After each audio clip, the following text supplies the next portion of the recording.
International పాలిటిక్స్లో రెండు నాల్కల ధోరణి సాగదు. ఒక చేత్తో శత్రువుకు మారణాయుధాలు అందిస్తూ మరో చేత్తో మిత్రత్వానికి స్నేహహస్తం చాచడం కుదరదు. కానీ సరిగ్గా ఇదే డబుల్ గేమ్ ఆడాలని చూస్తోంది టర్కీ.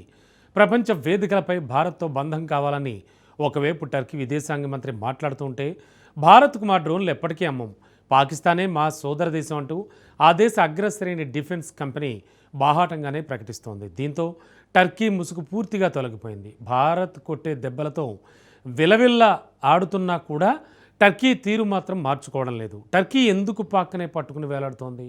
పాకిస్తాన్కు మద్దతు ఇచ్చిన టర్కీకి భారత్ ఇచ్చిన కోట్ల రూపాయల ఎకనామిక్ షాక్ ఎలాంటిది? టర్కీ ఆడుతున్న డ్రామాకు భారత్ ఏ రేంజ్లో కౌంటర్ ఇచ్చింది? Was the story. భారత్ స్నేహం కోసం టర్కీ ఆడే డ్రామాలేంటి? టర్కీ ముసుగును డ్రోన్ సీఈఓ తొలగించాడా? టర్కీ డ్రామాలకు భారత్ ఎలాంటి చెక్కు పెట్టింది? టర్కీ ఈ దేశం భారత్తో సంబంధాలను బలంగా కోరుకుంటోంది. పాకిస్తాన్తో తమకున్న స్నేహాన్ని శత్రువు కోణంలో చూడొద్దని వేడుకుంటోంది. తమకు భారత్తో స్నేహం కావాలని అంకారా కోరుతోంది. సరిగ్గా నెల రోజుల క్రితం, అంటే జూన్ 2న ఇదే విషయాన్ని టర్కీ విదేశాంగ మంత్రి హకాన్ ఫిదాన్ వెల్లడించారు. పాకిస్తాన్ కోణంలో ద్వైపాక్షిక సంబంధాలను అంచనా వేయొద్దని కోరాడు. కానీ టర్కీ మాత్రం తమ అసలు రంగును పదే పదే బయట పెట్టుకుంటోంది. తమ ముసుగును తాజాగా మరోసారి తొలగించింది.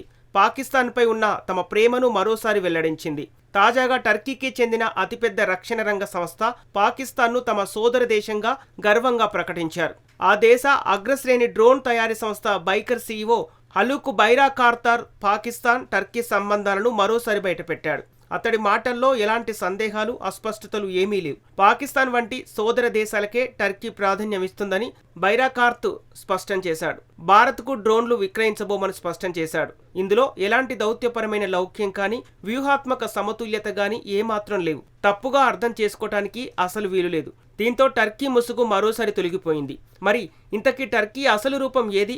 దౌత్యవేత్తగా శాంతిహస్తం చాచిందా, లేక ఆయుధ వ్యాపారిగా నిర్మోహమాటంగా వ్యవహరించిందా? జూన్ 2న సింగపూర్లో జరిగిన టర్కీ విదేశాంగ మంత్రి హకాన్ ఫిదాన్ పాల్గొన్నాడు.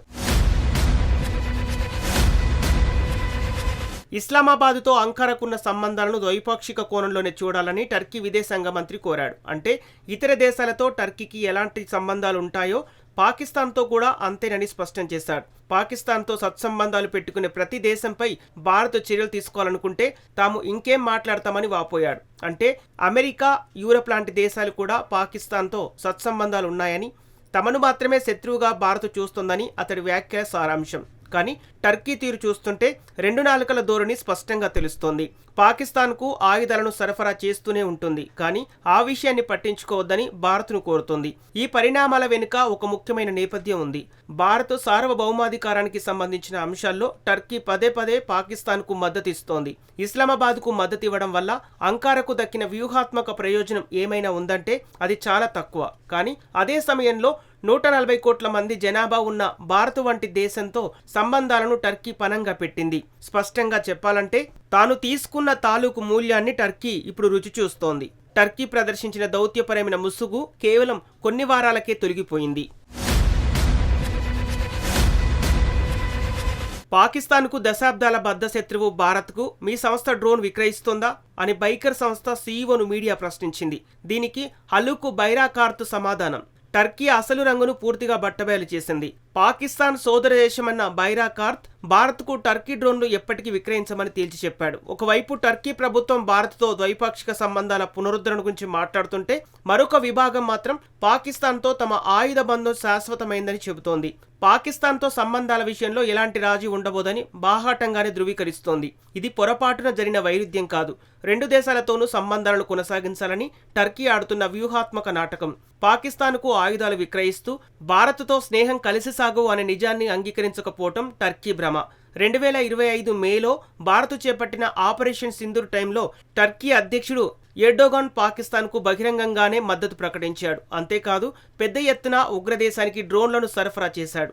దీనిపై భారతీయులు తీవ్ర ఆగ్రహం వ్యక్తం చేశారు. టర్కీ డ్రామాలకు భారత్ గట్టి కౌంటరే ఇచ్చింది. అత్యంత వేగంగా, వ్యూహాత్మకంగా భారత్ స్పందించింది.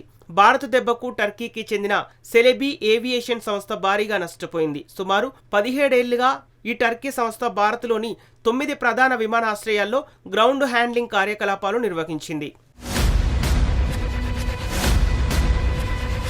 టర్కీ సంస్థ సెలెబీకి భారత్లో 10,000 మంది ఉద్యోగులుండేవారు. ఈ సంస్థ భారత్లో వ్యాపార విలువ 40 నుంచి 50 కోట్ల డాలర్ల మేర పలికేది. ఎప్పుడైతే పాకిస్తాన్కు టర్కీ బహిరంగంగా మద్దతు పలికిందో అప్పుడే భారత్ యాక్షన్లోకి దిగింది. 2025 మేలోనే సెలెబీకి ఉన్న అనుమతులను భారత పౌర విమానయాన భద్రతా బ్యూరో BCAS రద్దు చేసింది. దాంతో ఒక్కసారిగా సెలెబీ ఏవియేషన్ కార్యకలాపాలు నిలిచిపోయాయి. ఉద్యోగులు బదిలీ అయ్యారు, కాంట్రాక్టులు రద్దయ్యాయి. ఆ తర్వాత సెలెబీ సంస్థ ఢిల్లీ హైకోర్టుకు వెళ్ళింది. అక్కడ కూడా జాతీయ భద్రత కోణంలో ప్రభుత్వ నిర్ణయాన్ని న్యాయస్థానం సమర్థించింది. అయితే సెలెబీ ఏవియేషన్ వ్యవహారం కేవలం ఒక ఆరంభం మాత్రమే. రాజకీయంగా తీసుకునే నిర్ణయాలకు ఆర్థికపరమైన పరిణామాలను ఎదుర్కోవాల్సి వస్తుందని టర్కీకి త్వరలోనే అర్థమైంది. మెట్రో ప్రాజెక్టులు, ఎయిర్ క్రాఫ్ట్ లీజింగ్ వంటి వివిధ రంగాల్లో టర్కీ కంపెనీలకు దక్కిన పలు కాంట్రాక్టులను భారత్ రద్దు చేసింది. భారత్ కంటే పాకిస్తాన్కే మొగ్గు చూపుతూ టర్కీ తన వ్యూహాత్మక నిర్ణయాన్ని తీసుకుంది. అయితే అంకారా తీసుకున్న ఈ నిర్ణయం ఎంతమాత్రం తెలివైంది కాదని గణాంకాలే స్పష్టం చేస్తున్నాయి. భారత్ టర్కీల మధ్య ద్వైపాక్షిక వాణిజ్యం విలువ 850 కోట్ల డాలర్లు అంటే పాకిస్తాన్ టర్కీ మధ్య వాణిజ్యం కేవలం 130 కోట్ల డాలర్లు మాత్రమే. ప్రస్తుతం ప్రపంచంలోనే అత్యంత వేగంగా వృద్ధి చెందుతున్న ఆర్థిక వ్యవస్థల్లో ఒకటిగా భారత్ దూసుకుపోతుంది. పాకిస్తాన్ మాత్రం ఇప్పటికీ అంతర్జాతీయ ద్రవ్యనిధి సంస్థ IMF ఇచ్చే దివాలా రుణాలు, చైనా రుణాలు, గల్ఫ్ మిత్రుదేశాల ఆర్థిక సాయంపైనే ఆధారపడి బతుకుతోంది. భారత్ అంతర్జాతీయ మార్కెట్గా అపారమైన దీర్ఘకాలిక అవకాశాలను అందిస్తోంది. కానీ పాకిస్తాన్ మాత్రం కనీస బిల్లులు చెల్లించడానికి కూడా అగచాట్లు పడుతోంది. అయినప్పటికీ టర్కీ ఆర్థిక లాభాల కంటే సిద్ధాంతాలకే ప్రాధాన్యతమిచ్చింది. వాణిజ్య తార్కాన్ని పక్కనబెట్టి వ్యూహాత్మక సంకేతాలకే మొగ్గు చూపింది. బైకర్ సంస్థ CEO తాజాగా చేసిన వ్యాఖ్యలు కూడా టర్కీ ధోరణిలో ఎలాంటి మార్పు రాలేదని నిరూపిస్తున్నాయి. అయితే భారత్ ఎప్పుడు అలకలతోనో ఒత్తిళ్లతోనో కాకుండా దౌత్యం, ఆర్థిక పరపతి, వ్యూహాత్మక భాగస్వామ్యాలు, పక్కా వ్యూహాలతోనే సమాధానమిస్తుంది. అదే సమయంలో టర్కీ అనుకునేంత అమాయక దేశమేమి భారత్ కాదు. సింగపూర్లో టర్కీ విదేశాంగ మంత్రి చెప్పిన మాటలను కొద్ది వారాల వ్యవధిలోనే ఆ దేశ డ్రోన్ తయారీ సంస్థ CEO బహిరంగంగా కొట్టిపడేశాడు. అలాంటప్పుడు టర్కీ దౌత్యపరమైన వ్యాఖ్యలకు విలువ ఎక్కడుంటుంది? ఇస్లామాబాదుతో తనకున్న సంబంధాలను వర్ణించడానికి అంకారా ఎలాంటి పదజాలాన్ని అయితే ఉపయోగిస్తుందో అదే ధోరణితో భారత సైనికులకు వ్యతిరేకంగా ప్రయోగించే ఆయుధాలను టర్కీ నిరంతరం సరఫరా చేస్తోంది. అదే సమయంలో ఆ ఆయుధాల గురించి పట్టించుకోవద్దని ఢిల్లీని అంకారా ఎలా కోరగలదు? పాకిస్తాన్ కోణంలో తమ బంధాన్ని చూడవద్దని ఫిదాన్ భారత్ను కోరితే సరిపోదు. అదే తరహాలో పాకిస్తాన్ బంధాన్ని కూడా పరిమితం చేసుకోవాలి. అలా కాకుండా భారత్పై దాడి చేయడానికి పాకిస్తాన్కు ఆయుధాలు ఇచ్చా ఇక పాకిస్తాన్తో టర్కీ బంధం ఎలాంటిదో తెలుసుకోవటానికి బైరాకార్త్ వ్యాఖ్యలే నిదర్శనం.